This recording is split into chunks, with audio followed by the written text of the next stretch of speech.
Good morning. You're back with us today. My name is Rivka, and I was thinking that the subject for this morning's sort of talk, and as you're paying attention, I'm in my garden, and I thought as I'm talking, we can wander around the plants and have a look what insects are here and what are they doing to some of the leaves after a few days of rain. They seem to be pretty prolific. But that's not the subject today. The subject today is the word no. So when my kids were little, I was really struggling with that word. I felt that that I have to find a different way of speaking where I don't use that word, even if it means that it's, it could be dangerous. I have to find a different way. And I don't mean that if a child is going to put their hands in fire, God forbid, and I'm not going to say, hey, hop, and stop it. But I'm talking about the normal language that we use. How do I create a way of speaking, and then not just to my own kids, but to anybody? How do I teach myself to speak in a way that is supporting what they need to do, and while respecting the knowledge that every person is born with intuition, and my job as a parent, as a person, as a healer, as a channeler, or whatever place we choose to be, my role is to encourage and also give a person the place to make their own choices, and knowing that people always make the right choices if given the right information. Anyway, so that was my struggle, and I started by just every time something happened and I wanted to say no, Mom, I want to go to this place. And it wasn't comfortable for me at that moment for him to go there because I wanted to do something else. And I could have very easily said, no, we're not doing this. I would go, okay, that's an option. Can we look at other things as well? And then you make up your mind. And I would give them a couple of different scenarios. And sometimes they chose still the scenario that I didn't really like, and I went with it. And sometimes they would choose the scenario that I did like. And we sort of started to have this relationship where they more and more were able to. It was when they were very young, so they developed it, where they've always found a strength in themselves to make choices. And they also respect the fact that I was there, and because they knew that I'm not going to just jump and go, no, you can't do that.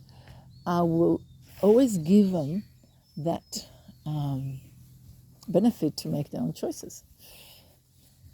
So how does that connect to our healing and to developing of this earth and the developing of this world to be in a better place? I think the reason I chose that, and it's sort of a hard subject because it's very individual, and we all have to I feel that we all have to learn how to use our words and to realize that our words are so powerful. If we say to someone, that's stupid, we know already that it can really affect a person if they think that we are someone that they should listen to or whatever, that affects them. On the other hand, we can say, well, that's interesting. How about we look at it this way, or we think that way? Or we can say, my opinion is such and such, your opinion could be different. So how does that connect to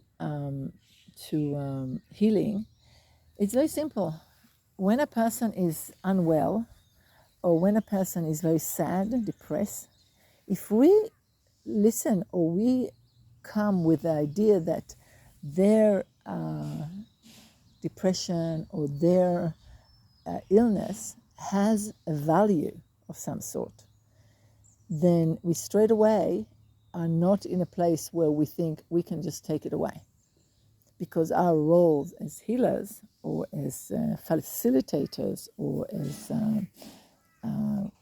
contributors to their health is to support their journey and to allow them to make a choice how they want that journey to be. Maybe that particular illness, that particular depression is one of the most important things in their life, and we have no right, in a sense, to take it away from them. Okay, so not a very long video today.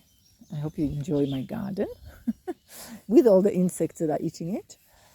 And let's summarize. So for me, the way we use the language and the way we are going towards with other people and we try to help people has to be connected to the awareness of how our words can make a difference and how important it is to use our words carefully and to use it as a way of informing, supporting, and it's a very long journey, and by all means I'm not perfect with it, and I've been trying it for 35 years of and I'm still I have many moments where I go, oh, I shouldn't have said that, but it's a journey. And I hope that somehow it encourages, this little talk encourages you to think about it too, realizing how important it is that we really think of certain things and that we're aware that our words have power, even to a point of on our own thing, not even more to our own thing. If we say to ourselves, we can do this, that language of we can do it is very, very powerful, just as much as if we say to ourselves we can't. And if you say to yourself you can't do something, you probably won't be able to do it. So language, that's yes, it's an amazing conversation point.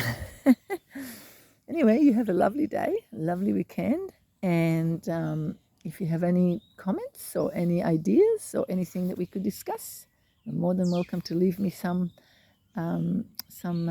messages, and I will be very happy to return. I will read each and every one. Please subscribe and share if you find it interesting, and we shall continue the next day or two for another little interesting discussion. Bye.